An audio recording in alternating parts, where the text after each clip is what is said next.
Hello friends, मैं हूं अजीज शेख। आप देख रहे हैं मूवी स्टॉक चैनल, जिस पर आज मैं रिव्यू करने वाला हूं नेटफ्लिक्स पर रिलीज हुई फोकलोर और माइथोलॉजी पर based animated series Maya and the three को। जिस सीरीज में आपको टोटल 9 एपिसोड्स देखने मिलते हैं और हर एक एपिसोड्स की लेंथ 20 से 40 मिनट तक की है। इसके अलावा इस सीरीज को नेटफ्लिक्स पर हिंदी में भी रिलीज किया गया है और अगर मैं पर्सनली कहूँ तो मुझे हिंदी डबिंग बिल्कुल भी पसंद नहीं आई है, जिसे बच्चों को ही ध्यान में रखकर डब किया गया है। लेकिन इस सीरीज की ओरिजिनल डब यानी कि इंग्लिश लैंग्वेज में जितने भी एक्टर्स ने अपनी वॉइस दी है, उन सभी की वॉइस अपने कैरेक्टर में बिल्कुल परफेक्ट बैठती है और हर एक कैरेक्टर हमसे काफी अच्छा कनेक्शन बनाने में कामयाब होता है। यानी कि एक्टर्स की वॉइस ओरिजिनल लेवल पर काफी ज्यादा अच्छी है, लेकिन हिंदी डब में वो मजा मुझे बिल्कुल भी नहीं आया। उसके अलावा सीरीज एनिमेटेड है, तो हाँ, आप इस सीरीज को अपनी फैमिली के साथ भी देख सकते हो, जो बहुत सारे एक्शन से भरी पड़ी है। और अब इसकी कहानी की बात करें तो इस सीरीज की कहानी टाइटल के हिसाब से ही माया के कैरेक्टर पर है, जिसे लेकर एक प्रोफेसी भी की गई है माया के राज्य को बचाने की, जिसके लिए माया को टाइटल के हिसाब से ही उसके 3 वॉरियर्स की जरूरत है, जो एक ऐसे मिशन में उसका साथ देंगे जिस मिशन में उन्हें गॉड ऑफ वॉर का सामना करना है। और हाँ, बाकी दूसरे गॉड्स का भी अगेन प्रोफेसी के चलते, जिसमें अब माया कामयाब होती भी है या नहीं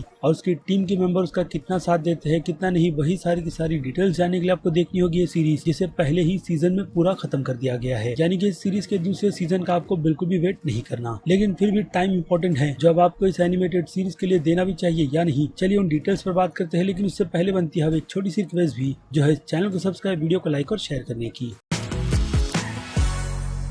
सो फ्रेंड्स, तो सबसे पहले बात कर लेते हैं शो के क्रिएटर जॉर्जी गुथरिस की, जो ऐसे ही कंटेंट बनाने के लिए जाने जाते हैं, जिन्होंने इसके पहले एक काफी अच्छी film the book of life भी बनाई थी, जो आई थी साल 2014 में। और तब से लेकर अब तक मैं जॉर्जी के काम का वेट कर रहा था कि उनका अगला प्रोजेक्ट क्या होगा। और जैसे ही मुझे पता चला कि माया एंड द थ्री जॉर्जी बनाने वाले हैं, तो मैं सीरीज का बहुत ही बेसब्री से वेट कर रहा था। और अब सीरीज देखकर मैं एक बात तो कहूंगा कि जॉर्जी अपने काम में बहुत ही ज्यादा एक्सपर्ट है और फोकलोर की कहानी सुनाने में भी काफी ज्यादा एक्सपर्ट है। यानी कि कंटेंट उनकी तरफ से बहुत ही अच्छा निकल कर आया है, जो आपको डेफिनेटली बिल्कुल भी डिसअपॉइंट नहीं करता। और इस बार नेटफ्लिक्स की तरफ से उन्हें जो मौका एक काफी अच्छी सीरीज बनाने का दिया गया, उसे भी उन्होंने बिल्कुल भी ना वेस्ट करते हुए, जैसे कि मैंने कहा, एक काफी अच्छा प्रोजेक्ट प्रेजेंट करने में बहुत ही ज्यादा कामयाब हुए हैं। लेकिन फिर भी अगर ऑनेस्टली कहूँ तो इस सीरीज में भी कुछ ना कुछ प्रॉब्लम्स तो है ही, जिन पर अगर बात करें तो वो है सीरीज की लेंथ, जो कहीं ना कहीं हिसाब से काफी ज्यादा लंबी लगती है। लेकिन अगर फैमिली साथ बैठी हो तो आप इस कंटेंट को बहुत ही अच्छी तरीके से एंजॉय करते हो। अब मेरे साथ भी कुछ ऐसा ही हुआ है माया एंड द थ्री के कंटेंट को लेकर, जिसकी दुनिया से स्टार्ट में मैं पूरी तरीके से कनेक्ट नहीं हो पा रहा था, क्योंकि एज़टेक की हिस्ट्री को लेकर जो कोई भी डिटेल मैंने पढ़ी है वो बहुत ही ज्यादा वायलेंस है और फोकलॉर में उसे इतना ज्यादा खूबसूरत या फिर कहूँ हिसाब से काफी ज्यादा खूबसूरत दिखाना कहीं ना कहीं डाउट में तो डालता ही है। लेकिन ये क्रिएटर की क्रिएटिविटी ही होती है, जिनसे लोग बहुत ही अच्छी तरीके से कनेक्ट हो जाते हैं। जैसे कि मैंने कहा, जॉर्जी इसमें बहुत ही ज्यादा एक्सपर्ट हो चुके हैं। इस सीरीज का एनिमेशन स्टाइल या फिर कह लूँ हर एक चीज स्क्रीन पर बहुत ही ज्यादा अच्छी लग रही थी, खास करके इसका एनिमेशन स्टाइल, जिनमें डिटेलिंग तो भरी ही थी, साथ ही साथ इसकी स्क्रीन की जिस तरीके से प्रेजेंटेशन की गई है वो हमें बहुत ही 3D का फील देती है, या फिर कह लूं एनिमे के स्टाइल की काफी ज्यादा याद दिलाती है, क्योंकि ऊपर और नीचे ब्लैक स्क्रीन है और जब जब कैरेक्टर अपने फुल फॉर्म में आते हैं तो वो ब्लैक स्क्रीन के बाहर तक आ जाते हैं। और ये एक्सपीरियंस मेरे लिए बहुत ही ज्यादा अच्छा था, जिस कारण से इस पूरे के पूरे प्रोजेक्ट को मैंने बहुत ही ज्यादा इंजॉय किया, क्योंकि इसमें बच्चों से लेकर बड़ों तक के लिए कई सारे मैसेज डालकर रखे गए हैं, जिसमें कभी आपको लगता है कि ये सीरीज बच्चों के लिए ही बनाई गई है, लेकिन बाद में मैसेजेस और कैरेक्टर की डेवलपमेंट और हाँ स्क्रीन पर वो भी बच्चों के इस तरीके के कंटेंट में दिखाना कोई छोटी मोटी बात नहीं। लेकिन उनसे भी ये सीरीज बहुत ही अच्छी तरीके से डील कर आगे निकलती है और हमें भी सोचने पर मजबूर कर देती है कि अगली मौत किसकी होगी। यानी ये सारे के सारे मटेरियल्स बड़ों को ध्यान में रखकर इस सीरीज में डाले गए हैं। बाकी जो माया की फैमिली है और उनकी हरकतें, उन सब से वो कार्टून कैरेक्टर ही लगते हैं, जिन्हें बच्चों के हिसाब से डाला गया है। और जैसे कि मैंने कहा, ये सीरीज बच्चों और बड़ों सभी को एंटरटेन करेगी, भले से ही कहानी कितनी भी ज्यादा प्रेडिक्टेबल क्यों ना हो, क्योंकि ये सीरीज अपने सेकंड हाफ में एक अलग ही टर्न ले लेती है। हालांकि वो चीज हमें हर एक एपिसोड के एंड में ही देखने मिलती है, यानी कि क्लिफ हैंगर, उसके बाद एक अलग सी स्टोरी को शुरू कर कहानी को वही क्लिफ हैंगर पर लाकर कंटिन्यू करना,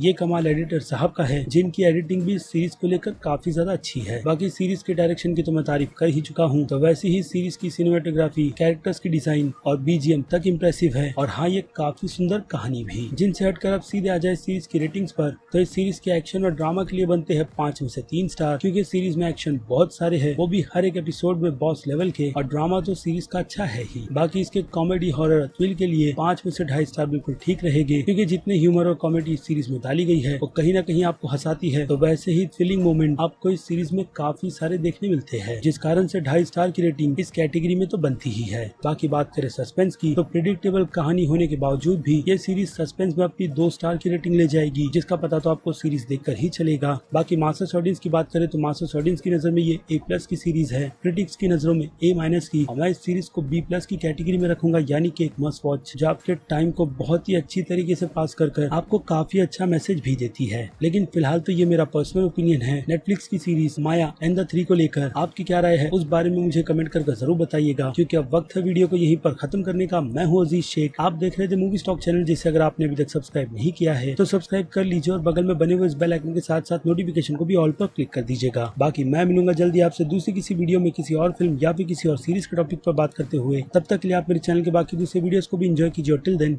बाय।